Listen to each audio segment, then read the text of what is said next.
Alors aujourd'hui, il est question de la Pâque de l'Éternel. Par la grâce de Dieu, je ne suis pas long parce que nous avons la Sainte Seine à prendre. Alléluia. Nous avons la Sainte Seine à prendre. Alors, nous allons prendre nos Bibles, précisément dans le livre de Jean, et l'évangile de Jean, le chapitre 1, les versets 1er. On va lire en partie le verset 1er. Jean, chapitre 1.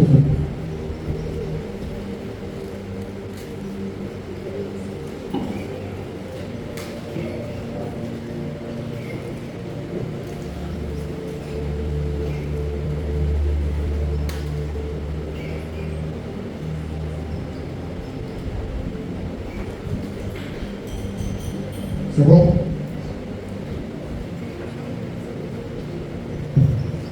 Je peux lire. Le premier jour de la semaine, Marie de Magdala se rendit au sépulcre vers le matin. Comme il faisait encore obscur et elle vit que la pierre était ôtée du sépulcre. Elle courut vers Simon-Pierre et vers l'autre disciple que Jésus aimait et leur dit: ils ont enlevé du sépulcre le Seigneur et nous ne savons où ils l'ont mis. Pierre et l'autre disciple sortirent et allèrent au sépulcre. Ils couraient tous deux ensemble. Et l'autre disciple courut plus vite que Pierre et arriva le premier au sépulcre. S'étant versé, il vit les bandes qui étaient à terre. Cependant, il n'entra pas. Simon-Pierre, qui le suivait, arriva et entra dans le sépulcre. Il vit les bandes qui étaient à terre. Le linge qu'on avait mis sur la tête de Jésus, non pas avec les bandes, mais plié dans un lieu à part. Alors le disciple qui était arrivé le premier au sépulcre entra aussi et il vit et il crut. Alléluia. Gloire à Dieu. Au plus précieux. Le thème de mon message, c'est la mort n'a pas pu le retenir. Même la mort n'a pas pu le retenir. Bien-aimé dans le Seigneur, la Bible révèle Jésus-Christ comme étant le second Adam. Donc il y a eu un premier Adam qui était, je pourrais dire, le patriarche, le père de plusieurs. Celui qui avait entre ses mains le destin de l'humanité. Celui qui détenait le sort de l'humanité entière. Malheureusement, Adam n'a pas pu réussir sa mission.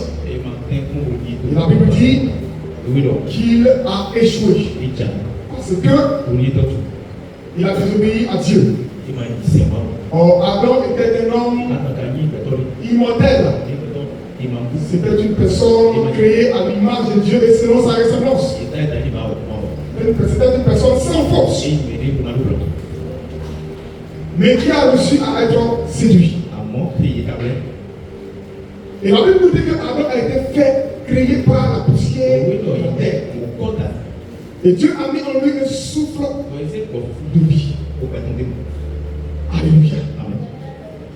Alors si Adam a été créé par la poussière de la terre, ça veut dire qu'il est le père de tous ceux qui sont nés de la chair et du sang. Donc Adam est le père de tous ceux qui sont nés de chair et de sang.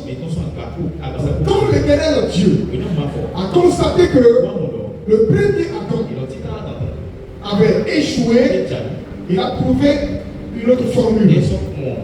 Je ferai venir un second être, une seconde personne. Mais cette personne ne vivra plus de la poussière de la terre, mais elle vivra de lui. Dis Amen. La seconde personne ne sera plus une personne à 100% chair, os et faite de sang. Mais elle aura deux natures. Une nature humaine et une nature divine. Et c'est lui, le second Adam, qui fut appelé le second être. Pour ne pas dire l'esprit vivifiant. Celui qui est venu relever, pour ne pas dire la face de l'homme qui a été vécu. Alors, ce second Adam ne pouvait pas venir en utilisant la nature, je pourrais dire, antérieure à 100%, sa nature véritable, son origine véritable. Il est Dieu de toute l'humanité. Il est Dieu de l'univers. La terre, le ciel, l'eau, le feu, le l'air reconnaissent que c'est lui le créateur. Mais il ne peut pas venir de cette manière. Il va utiliser un corps. Quand tu viens dans un village, pour connaître la mentalité et comprendre la nature des hommes qui sont dans ce village, il te faut te mettre à leur niveau. Il te faut agir comme eux. Il te faut faire comme eux. Jésus a revêtu la nature humaine pour comprendre l'homme dans la chair. Et pour savoir à quel niveau l'homme est faible, à quel niveau l'homme succombe, à quel niveau l'homme faiblit, à quel niveau l'homme est oppressé, à quel niveau l'homme peut avoir des besoins. Il fallait qu'il revêtisse la chair pour pouvoir comprendre. Pourquoi la Bible dit qu'il s'est fait homme? Selon le livre de Philippiens chapitre 2. Devenant semblable à un homme, il s'est humilié en prenant la forme des serviteurs. Alléluia. Alors, ce Jésus-là devait accomplir une mission. La mission, c'était de mourir. Je vous explique. Vous savez, quand le coronavirus est venu, et les gens ont commencé à mourir, les médecins ont trouvé une solution. La solution, c'était de, je pourrais dire, de nous injecter des vaccins. Or, quand tu regardes le vaccin, tu ne sauras pas que le vaccin a été fait avec le virus. Et quand le vaccin a été fabriqué avec le virus, et qu'on injecte encore le virus dans le corps, ça crée ce qu'on appelle un anticorps. Alléluia. Alléluia. Alors, pour que la mort soit vécue, il fallait qu'une personne arrive à mourir et à revenir à la vie. Est-ce que tu comprends le mystère? C'était un endroit où personne n'a pu arriver et revenir tel qu'il est parti. Il y a eu des puissants hommes. Moïse, le grand Moïse, divise la mer en deux. La Bible dit qu'il est mort sur la montagne de Moria et Dieu l'a conquis. Lui-même, Moïse n'est jamais revenu. Il y a eu un puissant appelé Élisée qui a reçu la toute portion de l'onction qui était sur son maître Élie. On prie où ces ossements ont ressuscité les morts. Mais lui-même n'a pas pu revenir à la vie. Il y a eu des hommes terribles, à l'image de Samuel, qui avaient une notion prophétique phénoménale. Où à des kilomètres donnés, la présence de Samuel impactait l'atmosphère, de sorte que les gens à un niveau donné commençaient à prophétiser. Mais Samuel est mort, il n'est pas revenu à la vie.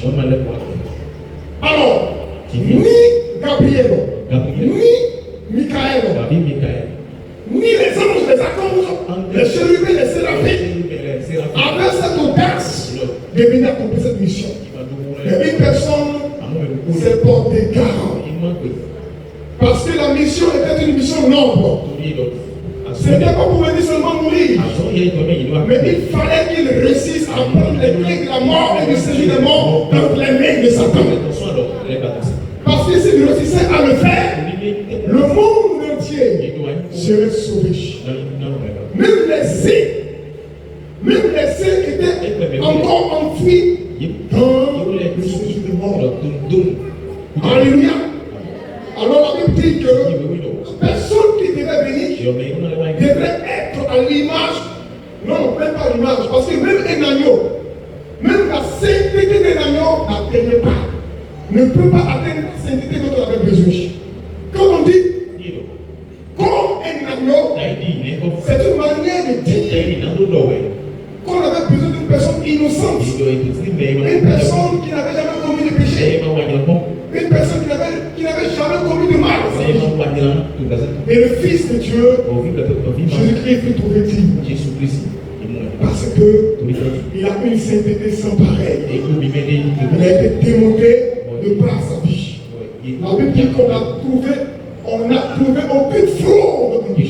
Il y avait de la duplicité en ce temps. Il y avait de la magouille. Il y avait des choses bizarres. Mais Jésus s'est démasqué de toutes ces choses. Parce qu'il avait une mission. C'était de prouver qu'un homme peut adorer Dieu. Qu'un homme peut plaire à Dieu. Qu'un homme peut être appelé. Voici mon fils, celui en qui j'ai mis toute mon affection. Jésus a traversé le couloir de la tentation et il a réussi à vivre la tentation.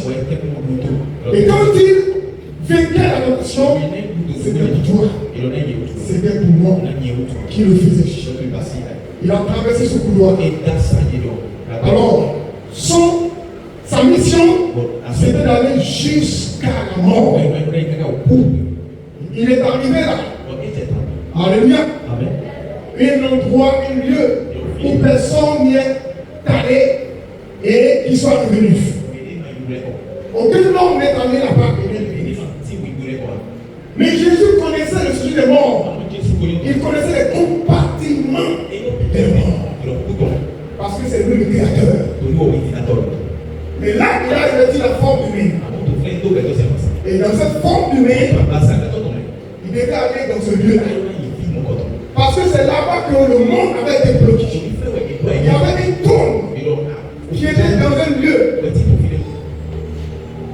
qu'on appelle Hades, où se trouve le Dieu de la mort, assis sur un trône avec des crânes humains, avec des chaînes, avec, je pourrais dire, des trousseaux de clés qui représentaient les bastions de l'enfer. Qui peut arriver ici? Mon frère, tu peux être fort sur ton terrain et arriver sur le terrain de l'ennemi. Parce que même les policiers, quand ils savent qu'ils doivent arriver dans un endroit où les bandits, vous n'imaginez pas la stratégie qu'ils mettent en place, la prudence, parce qu'ils peuvent en mourir. Mais la Bible dit, Jésus expira. Il rendit l'esprit. Et quand il rendit l'esprit, il s'est retrouvé dans un lieu qu'on appelle le séjour des morts. Il n'est pas allé là-bas avec un cortège d'anges. Il n'est pas allé là-bas avec un cortège d'anges. Il n'est pas allé là-bas avec une armée. Il est là-bas seul. Parce que sa suprématie est sa parole. Il marchait dans les bastions. À chaque bastion, il y avait une porte qui devait être ouverte. Et chaque porte représentait un mot. Ou représentait des mots qui frappaient le monde. Jésus arrivait. De façon spirituelle, il traversait ces portes. Parce qu'il avait revêtu l'immortalité. Il était devenu un esprit. Donc il traversait les portes. Les esprits de l'enfer ne le savaient pas. Il est arrivé dans un endroit. L'endroit le plus obscur. L'endroit le plus terrible. L'endroit le plus dangereux. Arrivé là-bas, il a trouvé le Dieu de la mort. Qu'on appelle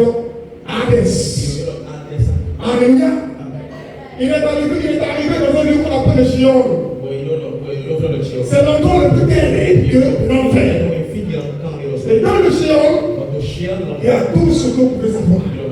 L'hypertension, diabète, le sida, les maladies incurables, la pauvreté, la misère, le suicide, le divorce, la stérilité, l'AVC, et tout ce que vous pouvez imaginer, je l'ai trouvé là-bas. Il y avait des trousseaux de clés qui renfermaient ces mots, qui pouvaient aller dans le séjour de la mort. Il fallait que cette personne soit une personne sans tache et sans ride. Quelqu'un qui n'a jamais commis de péché. Alléluia. La force de Dieu se manifeste dans sa sainteté. Alléluia. Ce n'est pas une force de l'anarchie. Ce n'est pas je suis fort. Mais c'est une force qui se révèle de la sainteté. Le diable savait qu'il avait marqué le monde et qu'il avait amené les hommes au péché. Mais il a oublié qu'il y avait un être. La Bible dit élevé à l'ordre de Melchisédek. Celui qui n'a ni origine de jour, qui n'a pas de généalogie. On ne sait pas d'où il vient. Les gens disent qu'il vient de Béthanie. D'autres disent qu'il vient de la Galilée. On ne comprend pas ses origines. Mais lui seul sait d'où il vient. La Bible dit qu'il est sorti du Père. Il est sorti du Père. Il a été conçu par le pouvoir et la puissance de l'Esprit. Et quand il est arrivé là-bas, Satan le regarde et il ne voit rien en lui. Aucune chose qui soit semblable à lui. Et il regarde pour voir s'il avait trouvé une trace de désobéissance à l'image d'Adam. Mais il ne voit rien. Il est allé dans les pensées. Celui de qui il est question a des pensées pures. Il est allé au niveau du cœur. Il a un cœur pur, un cœur d'amour, un cœur de joie, un cœur de paix. Satan a recherché l'iniquité chez Jésus. Il a réfléchi. Il dit peut-être l'impudicité. Jésus n'a pas connu de femme. Jésus ne s'est pas marié. Jésus n'a pas eu l'intention de se marier. Il a dit que les loups ont des tanières. Mais le Fils de l'homme n'a où reposer sa tête. Il n'est pas venu pour ça. Il est venu pour sauver l'humanité. Satan n'a pas vu quelque chose en lui pour l'atteindre. Alors, il donne la main, une main autoritaire, une main puissante, une main de gloire. Donne-nous les clés du séjour de la mort. Donne-nous les clés du séjour de la mort. Donne-nous les clés du séjour de la mort.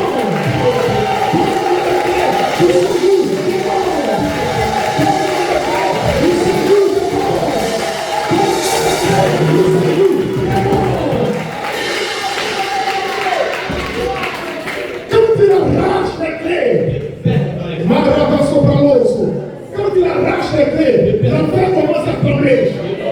Parce que l'enfer reconnaît que le pouvoir a quitté Satan et est allé dans une autre main. Oh! L'enfer a commencé à trembler. Les bastions ont commencé à trembler. Les fondements ont commencé à trembler. Les démons ont commencé à dégringoler. Ceux qui étaient en train de faire soyer, qui étaient en train de maltraiter les arbres, ne comprenaient pas ce qui se passait. On dit il y a quelqu'un qui est arrivé au niveau du maître. Il lui a pris la clé de la mort. Il lui a pris la clé de la mort. Il lui a pris la clé de la mort. Et quand il est allé, lui prendre les clés de la mort. Bien aimé dans le Seigneur, il y a des personnes qui étaient dans le séjour des morts, qui ont marché avec Dieu, mais qui se sont retrouvés là-bas parce que la rédemption n'avait pas encore été faite. Ces personnes-là ont senti leur chaîne brisée. Leur chaîne brisée. Ils ne comprenaient pas. Jésus prend la clé. Il doit traverser les portes. Les portes des AVC, les portes des hypertensions, les portes portes de la stérilité, les portes du sida, les portes de la pauvreté. Jésus va traverser ces portes. Au fur et à mesure qu'il arrive au niveau d'une porte, cette porte représente le mot du monde. Jésus ouvre les portes. Et quand il ouvre les portes, les maladies ou la maladie perd son pouvoir. Elle perd son pouvoir. Sa racine en porteuse. Il traverse une porte, la seconde porte, la troisième porte, la quatrième porte, la cinquième porte, la sixième porte, la septième porte. Il traverse. Et quand le maître finit, il dit le temps de la rédemption est arrivé. Le temps de la rédemption est arrivé. Car il devait revêtir un corps. Et ce corps devait devenir un corps incorruptible. Car la Bible dit, Dieu ne connaîtra pas la corruption. Dieu lui a formé un corps. Et ce corps était dans la tombe. Il dit, Jésus, un esprit. Un esprit vient avec puissance. Il rentre dans le tombeau. Il rentre dans le tombeau. Il rentre dans le tombeau. Il rentre dans le tombeau. Quand il rentre dans le tombeau, il enlève la neige. Tout ce qui est dessus. Il possède d'abord son corps. Et quand il possède son corps, il commence à enlever les choses, les bonbons et les neige. Il se prépare pour une chose phénoménale. Pour une chose phénoménale. Alléluia. Il appelle un ange. Il dit, je suis prêt. Là où j'arrive à la vitesse de l'éclair, quand il arrive, le gars le tombe. Parce que le mec a sorti. Le mec a sorti. Le mec a sorti. Là où j'arrive comme un éclair, le gars tombe. Il doit ouvrir le tombeau. Je l'ai toujours dit. Le président n'ouvre pas la porte lui-même. Il a des personnes qui l'ouvrent pour lui. Quand il arrive, l'ange enlève la pierre. La pierre de tous les organes de ta vie. Dénonce cette pierre. Jésus sort. Et cette fois-ci, la Bible dit de lui, il a revêtu l'immortalité. Et quand il sort, alléluia, quand il sort de la tombe, il ne marche plus. Il ne marche plus. La Bible dit que Jésus se déplace. Avant, il allait en Galilée, de Galilée, en Nazareth, il traversait les contrées. Parce qu'il était encore dans la chair. Mais quand Jésus a vaincu la mort, qu'il a vaincu l'enfer, il n'a plus besoin de marcher. Maintenant, il disparaît. Et il apparaît. Quand il veut aller quelque part, il suffit qu'il pense. Et puis il est là-bas. Et il est là-bas. Il dit, allez me trouver en Galilée, je vous défonce là-bas. Les disciples sont allés marcher sur la voie de Maïs. Ils ont pris la voie, lui qui a parlé. Il est dans l'air, il est dans l'espace, il est dans le temps. Après la résurrection de Jésus, alléluia, une chose va se passer. Une chose va se passer. La Bible dit que les disciples ont eu écho d'une chose qui s'est produite. Le tombeau est vide. Le tombeau est vide. Est-ce les soldats qui ont volé le corps ou une machination des Romains? On ne sait pas ce qui s'est passé. Deux disciples vont pour inspecter, pour voir ce qu'il en est réellement. Bien-aimés dans le Seigneur, écoutons-moi bien. Qu'est-ce qui s'est passé? La Bible dit. Alors, elle dit que la pierre était ôtée du sépulcre. Il est question de Marie de Magdalene. Elle courut vers Simon-Pierre. Alors, on va paraphraser. Elle dit, ils ont relevé du sépulcre le Seigneur et nous ne savons où ils l'ont mis.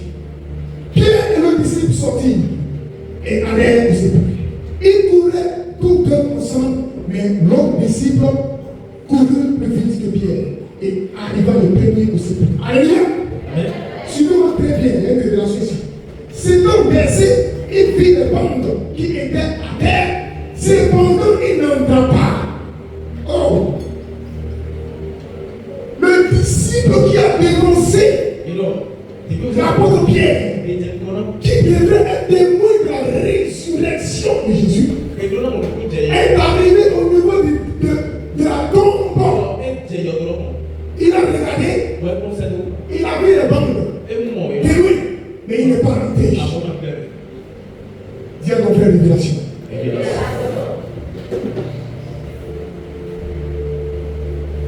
Cependant, il n'entra pas. Verset 6.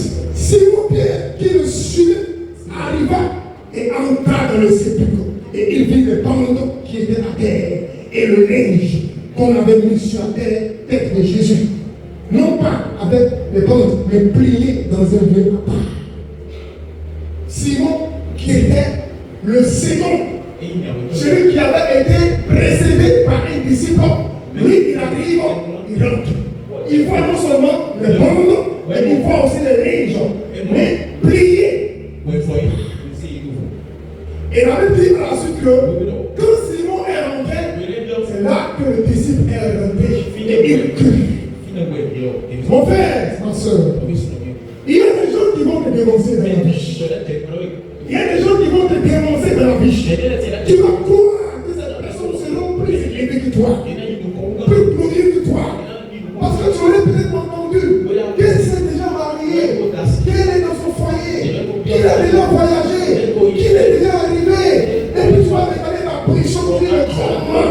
On a marché ensemble, on a vécu ensemble. Je ne comprends pas ce qui s'est passé. Mon frère, ma soeur, ce n'est pas celui qui court qui est le premier, mais c'est l'homme de l'esprit. Simon Pierre, lui, quand il est arrivé à ce niveau, il a dit, même si je marche doucement, je dois connaître Jésus dans une autre dimension. Il ne s'est pas arrivé au paradis pour regarder les bandes, mais il est rentré. Il a vu les bandes et il a vu les neiges. Je te dis aujourd'hui, il y a une dimension dans laquelle il va te conduire. Une dimension dans laquelle il va te conduire. Et dans cette dimension, tu ne verras pas à la surface.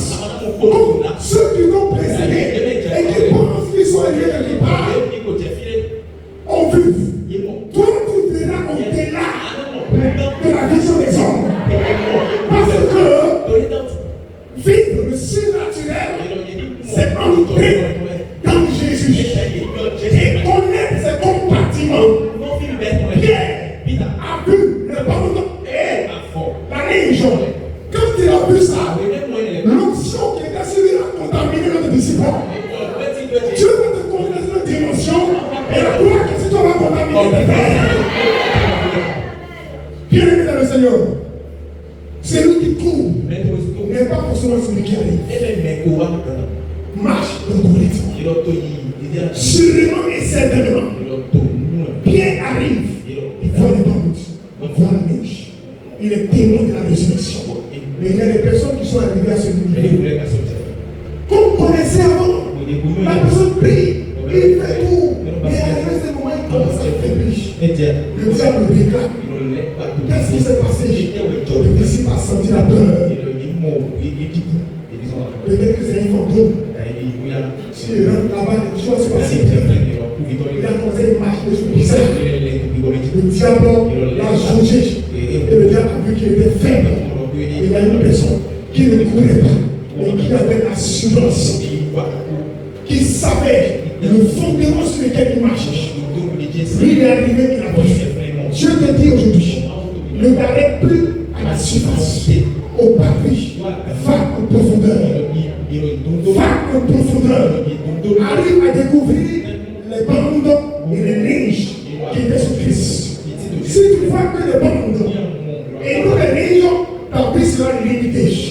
Il y a des personnes qui ont une vie spirituelle limitée. Pourquoi? Ça dépend de la révélation qu'ils ont de Dieu. Alléluia. La Bible dit que ce qui était sur Christ était quoi? Bandes et linges.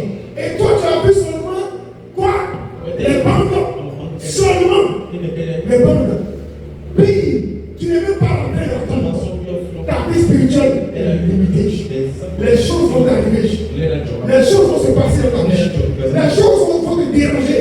Parce que ce que tu as vu ne suffit pas. Mais il y a quelqu'un qui a vu tout. Il a vu le bandes. Il a vu les linges.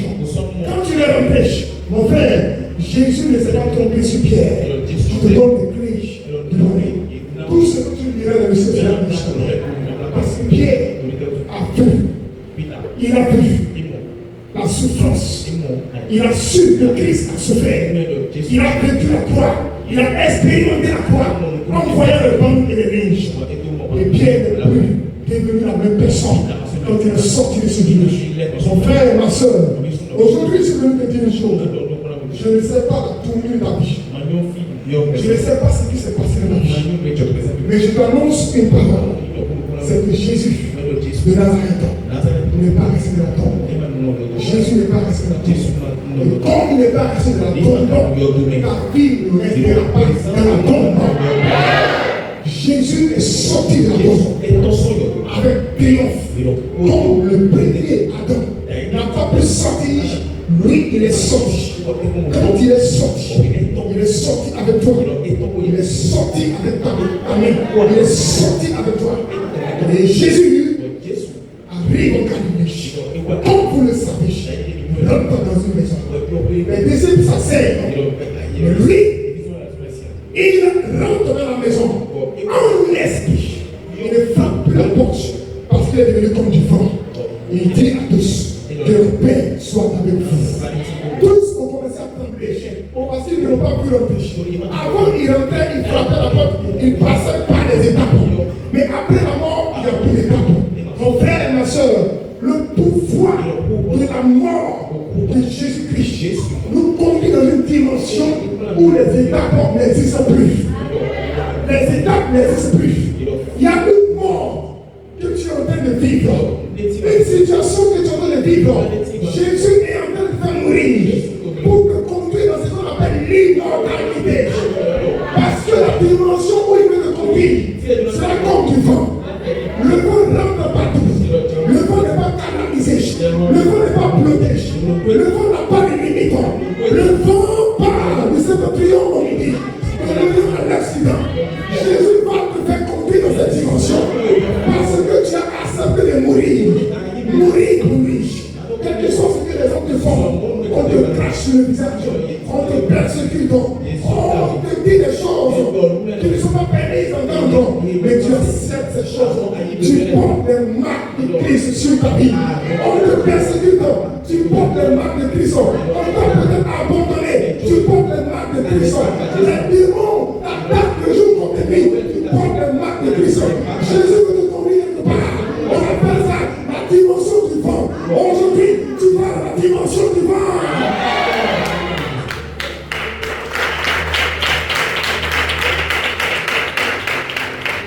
Alléluia. La mort de Jésus-Christ a réveillé les cieux. A réveillé les cieux. Ils sont sortis de l'école. Ils n'ont pas compris ce qui se passe. Ils se sont retrouvés parmi les hommes. Bien-aimés, je vais te dire une chose. Les gens pensent que la vie est facile. Crois au Seigneur Jésus-Christ, tu seras sauvé. Alléluia. Et puis c'est fini. Oui, c'est vrai. Tu seras sauvé avec des persécutions. Bien-aimé, tu seras sauvé avec des soucis. Tu seras sauvé avec les intempéries de la vie. Tu seras sauvé avec l'oppression. Tu dois être endurant C'est pourquoi dans le ciel, il y a les couronnes. La couronne de la vie. La couronne de la vie. Il y a plusieurs couronnes dans le ciel. Tu veux faire de souffrir. Toi, tu veux que les choses soient si faciles. Ton cœur est passé par là. Il dit si cela est arrivé au bois, comme cela va te passer. Alléluia. Il est passé par là. Tu manques d'argent déjà, tu commences à miner, tu vas te marcher. Et puis à la vie spirituelle, on ne comprend pas. Et qu'il n'est pas l'argent, il ne sait même pas faire. Je vais tuer le monde. C'est simple, non? Il suffit que tu prennes ton téléphone, tu fais comme ça, quoi. C'est dépôt ou bien. Mais les dépôts que toi tu connais, il y a ton frère qui connaît les dépôts. Il ne va pas t'amener 50 francs gratuits. Avant l'argent, il ne fatiguait pas pour avoir de l'argent là-bas. Oui, tu ne le fatigues pas. Ça dépendait de la vie que tu menais. Maintenant, tu es en Christ. Et comme tu es en Christ, tu vas souffrir. Parce que les dépôts seront limités. Parce que tu vas dire que chez nous là, on se marie avant de faire ça. Il va dire d'accord, madame, j'ai compris. Donc mon argent aussi va attendre. Et puis tu seras en train de réfléchir de la payer ou de ne pas la payer. Jésus te regarde. Et puis j'ai vécu la mort et l'enfer. Et les tentations, est-ce que toi tu vas réussir à vaincre? Comme moi, si tu es ma fille, tu vas aussi réussir à vaincre cela. Parce que l'homme ne vivra pas seulement de pain, mais de toute parole qui sort de la bouche de Dieu. Si ton âme est en vie, écoutez, la Bible dit quoi? Prospère comme prospère l'état de ton âme. Si l'âme est en bon point, si l'âme est en esprit, si l'âme est en communion avec Dieu, bien aimé dans le Seigneur, le matériel vient de lui-même, sans problème. Parce que le spirituel commande le physique. Si la communion avec Dieu est étroite, tu verras l'argent que tu ne sois pas pour laquelle tu peux pour venir. Parce que la faveur et la grâce de Dieu sera sur ta vie.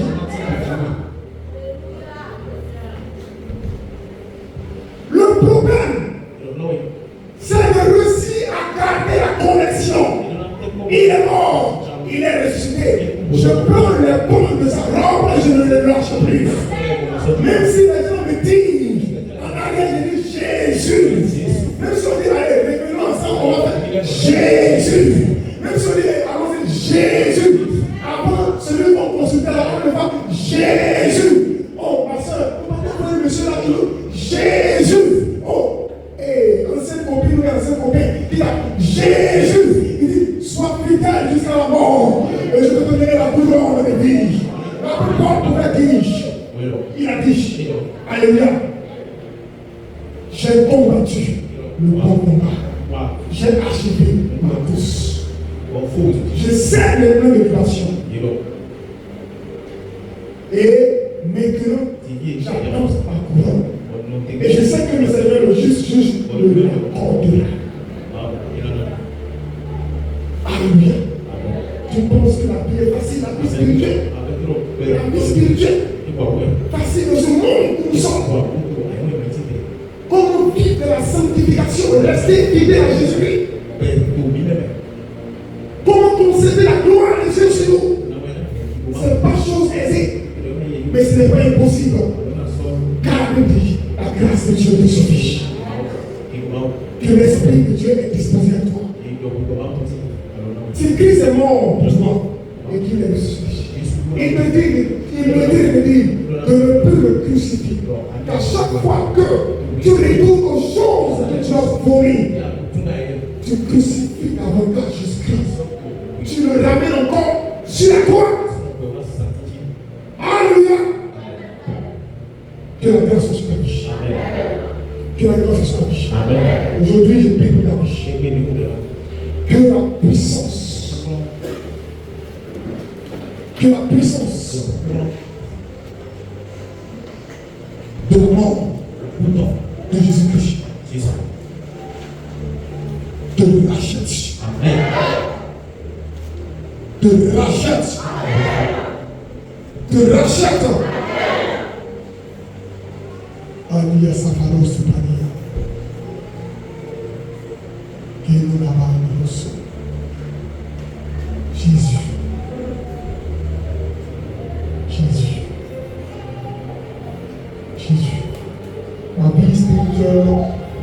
ne t'a plus donné. À partir d'aujourd'hui, tu sors de ce lieu avec un nouveau manteau. Amen. Merci. Chante dans le ciel.